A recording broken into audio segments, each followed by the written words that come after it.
Fatal Attraction. The bathtub scene that became one of the most parodied moments in 1980s cinema was never supposed to happen. Adrian Lyne's 1987 thriller starring Michael Douglas, Glenn Close, and Ann Archer was originally finished with an entirely different ending. In the version Paramount filmed and previewed, Alex Forrest takes her own life by slashing her throat while listening to Madame Butterfly, planting Dan Gallagher's fingerprints on the knife to frame him for her murder. Lyne told Yahoo Movies the last 20 minutes of that cut fell flat with test audiences. They wanted Alex physically confronted on screen, not self-destroyed. Paramount ordered a full reshoot. The replacement is the one everyone knows. Dan strangles Alex in her apartment. Alex shows up in the bathroom holding a knife. Dan appears to drown her in the bathtub, and Alex bursts from the water for one final attack before Beth shoots her dead. Glenn Close fought the change for 2 weeks, defending the Madame Butterfly motif and arguing the character would self-destruct. She only agreed after tense conversations with Michael Douglas and William Hurt. The reshot bathtub finale turned Fatal Attraction into the second highest grossing film of 1987 and reset the template for the entire erotic thriller genre that followed. I Am Legend. Will Smith says it was the only movie of his career where the test audience booed. Francis Lawrence's 2007 adaptation of Richard Matheson's 1954 novel was originally going to end the way the book did, with Robert Neville realizing the Darkseekers are sentient and that he, the man hunting them, is the monster of their world. In the filmed version, the alpha male of the Darkseekers draws a butterfly on the glass of Neville's lab. The drawing matches the butterfly tattoo on the captured female Neville has been experimenting on. Neville finally understands. They are people. He releases the captive, the Darkseekers leave, and Neville drives to Vermont with Anna and Ethan, a changed man. The title of the film lands in that final beat. Neville becomes the monster of someone else's mythology. The test audience would not have it. According to Smith, they said out loud, "No, you're not the monster. We didn't watch this whole movie to figure out that you're the monster." Warner Brothers ordered an emergency reshoot 6 weeks before release. Smith has estimated the cost of the scrapped footage at roughly $8 million. In the theatrical version, Neville hands Anna a vial of the cure, locks her in a coal chute, and detonates a grenade in his lab, dying as a martyr. Sunset Boulevard. Billy Wilder's original ending had Joe Gillis's corpse chatting with other dead bodies in the Los Angeles County morgue, and the test audience burst out laughing. Wilder's 1950 noir starred William Holden and Gloria Swanson. In the original framing device, Joe's body lies in the LA County morgue and speaks to 2 other corpses, a fat man and a young child, each describing how they died, before Joe narrates the entire film as a flashback. The original closing returns to the morgue, with Betty walking in to weep over Joe's body on the slab. Wilder previewed this version in Evanston, Illinois. The moment the corpses began talking to each other, the audience laughed and never recovered. Second and third previews in Poughkeepsie and Great Neck got the same reaction. So Wilder went back, months after principal photography had ended, and shot a replacement opening, the now iconic low-angle shot of Sunset Boulevard, painted on the curb as police converge on the house, and a replacement closing of Joe's waterlogged body being pulled from the swimming pool. He kept the dead narrator voiceover. He only cut the literal corpse conversation. First Blood. Without a test screening rewrite, Rambo would have died on screen in 1982, and there would be no franchise. Ted Kotcheff's adaptation of David Morrell's novel, starring Sylvester Stallone, was originally faithful to the book's tragic ending. After his breakdown speech, Rambo asks Colonel Troutman to kill him. Troutman refuses. Rambo seizes Troutman's pistol and takes his own life on screen. Kotcheff told Yahoo Entertainment the self-inflicted ending was the entire point. He had spent months interviewing Vietnam veterans, many of whom had since died by their own hand, and he intended Rambo's death to honor that real tragedy. The test audience felt differently. They had grown attached to Rambo over the runtime and rejected the original ending outright. Stallone and Kotcheff concluded an 80s action hero ending a film by his own hand would be commercially impossible. They reshot the finale. Troutman talks Rambo down, Rambo surrenders sobbing in his arms, and the police take him away. The original ending was preserved on the special edition DVD. The reshoot directly enabled the rest of the franchise, a series that has earned over $800 million worldwide. Quick note, if you're liking this, I make videos like this often, and a subscribe would really help. Thanks.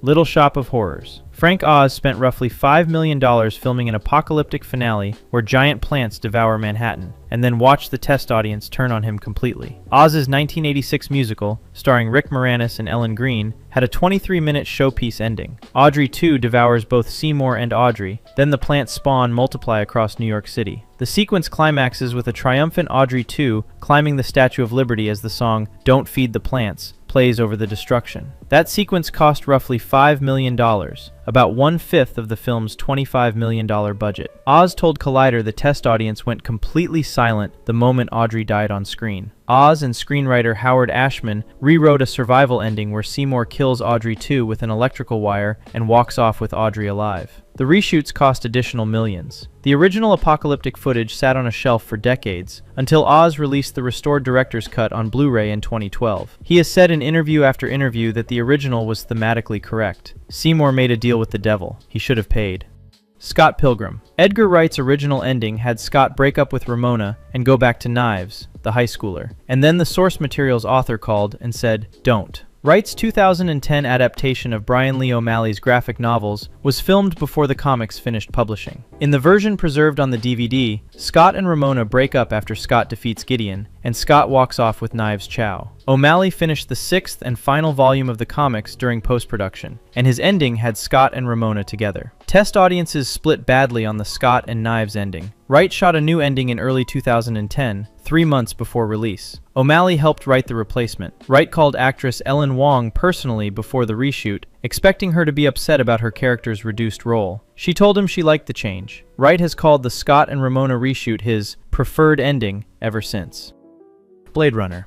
Harrison Ford deliberately performed the studio-mandated voiceover badly, hoping the producers would hate it enough not to use it. They used it anyway. Ridley Scott's 1982 film, starring Ford, Sean Young, and Rutger Hauer, didn't test well. After mixed previews, Warner Brothers added 2 changes to the US theatrical release. They added a Ford voiceover throughout the film, and they tacked on a happy ending of Deckard and Rachel driving away into a pristine landscape of pine forests. The pine forest aerial footage was lifted from unused outtakes Stanley Kubrick had shot for the opening of The Shining 2 years earlier. The new ending was filmed in March of 1982, after principal photography had wrapped. Production executive Katherine Haber later confirmed in the documentary On the Edge of Blade Runner that Ford gave a deliberately stilted voiceover performance, hoping the producers would scrap it. They kept every line. Ridley Scott eventually got the last word. He removed the voiceover and the forest ending from the 1992 director's cut and again from the 2007 final cut, restoring the bleaker, ambiguous closing on the elevator doors. The final cut also restored the unicorn dream sequence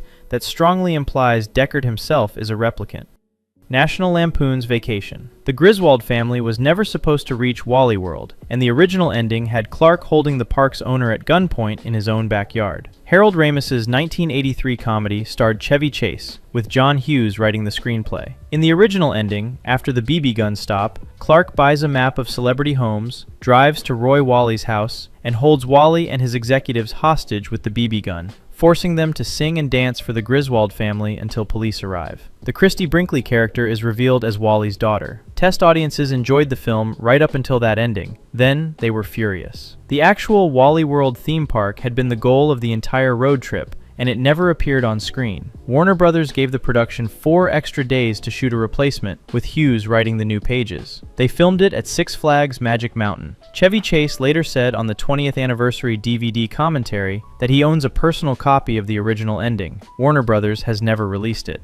Army of Darkness. Sam Raimi's original ending closed the Evil Dead trilogy with Ash waking up in a post-apocalyptic wasteland, and Universal hated it so much they made him shoot a brand new finale in a department store. Raimi's 1992 horror comedy was the 3rd Evil Dead film, starring Bruce Campbell as Ash. In the original version, Ash drinks 7 drops of a sleeping potion instead of the 6 he was supposed to take. He oversleeps by centuries, wakes up in a destroyed post-apocalyptic London with his hair grown out and cobwebs covering him, and screams, "I slept too long!" as the credits roll. Universal rejected that ending outright. The film was being marketed as a comedy, and the studio felt the Wasteland finale was too depressing. Test screenings agreed. Raimi shot a replacement 1 month later in a lumber supply store in Malibu, repurposed on screen as the fictional S-Mart. Ash is back in the present, working housewares, when a single deadite he accidentally summoned crashes through the wall. He dispatches it with 1 shotgun blast and 1 one-liner. "Hail to the king, baby!" Both endings have circulated on home video since the mid-1990s. The original Wasteland ending was reinstated for the director's cut, and many Evil Dead fans now consider it the truer finale. World War Z. Paramount paid for 30 to 40 extra minutes of reshoots on World War Z after deciding the entire third act, the part set in Moscow, was unusable. Mark Forster's 2013 zombie film, starring Brad Pitt, was loosely based on the Max Brooks novel. The original ending had Pitt's Jerry Lane and his Israeli soldier ally, Segan, flying from Israel to Moscow, where Lane enlists with the Russian army and spends months clearing zombie hordes from the Moscow metro. When principal photography ended, Paramount and Pitt agreed the Moscow act felt abrupt and incoherent. Screenwriter Damon Lindelof was hired in June of 2012 to rewrite the third act, with reshoots running that September and October. Paramount ultimately shot between 30 and 40 additional minutes of footage to replace the Moscow ending entirely. The replacement is the quieter Cardiff WHO lab sequence, where Lane discovers the camouflage cure by infecting himself with a curable disease. The reshoots pushed the film's total budget to roughly $190 million.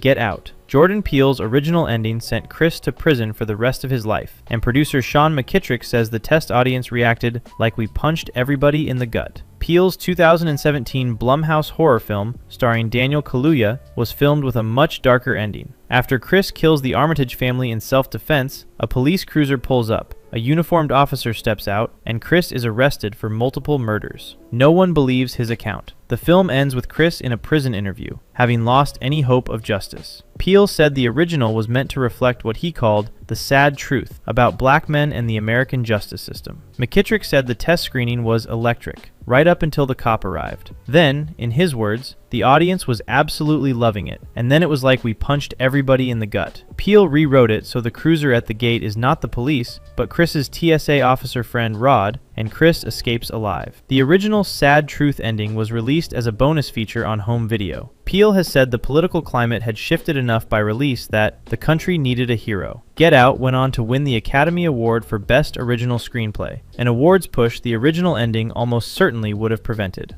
The Descent. This one ends two completely different ways, depending on which country you watched it in, and the director still says only one of them is real. Neil Marshall's 2005 British horror film about an all-female caving expedition stars Shauna MacDonald as Sarah, the lone apparent survivor. In the UK theatrical ending, Sarah crashes her car driving away from the cave, wakes up sitting inside the cave again, and sees her dead friend Juno's ghost appear next to her. The daylight escape was a dying hallucination. Sarah never made it out. The US theatrical ending, released by Lionsgate roughly a year later, cuts the film about 60 seconds earlier. Sarah escapes the cave, sees Juno's ghost in the passenger seat, and the camera holds on her terrified face as she screams. Cut to credits. Lionsgate commissioned that recut after test audiences in North America rejected the original as too bleak. Marshall agreed at the time, but has spent the years since disowning the US cut. He told Empire magazine, "There's only one ending. That's the cave ending." He also argued the US version is barely happier, since Sarah is still hallucinating ghosts after escaping a cave system that killed every other woman she went in with. Lionsgate's 2009 sequel, The Descent Part 2, is set immediately after the US ending, which permanently locks in the studio's version. Marshall didn't direct or produce that sequel.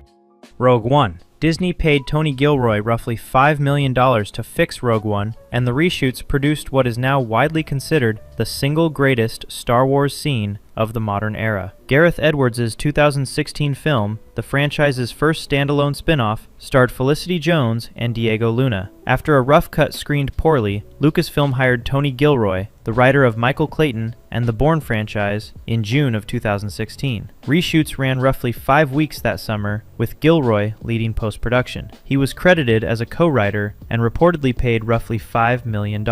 The ending was substantially restructured. In Edwards' original cut, the lead rebel cell on Scarif survived. The producers and Gilroy ultimately chose the now canonical, tragic ending, where every named hero dies on the beach, transmitting the Death Star plans. And then there is the corridor. The 2-minute Darth Vader hallway scene, with Vader cutting down rebel troopers in a red emergency-lit corridor to retrieve the data tape, was added entirely during reshoots. It is now widely cited as one of the most replayed Star Wars sequences of the streaming era. The credit dispute is messier than the press made it. Edwards has pushed back on the Ghost Director narrative, telling Variety in 2023 that he was on set for the full 5 weeks and personally involved in shooting the Vader scene. What is not disputed is what came after. Gilroy went on to create Andor, now widely treated as the most prestige-tier Star Wars project to date. Of every reshoot story on this list, this is the one where the change to the ending arguably became the reason the film matters.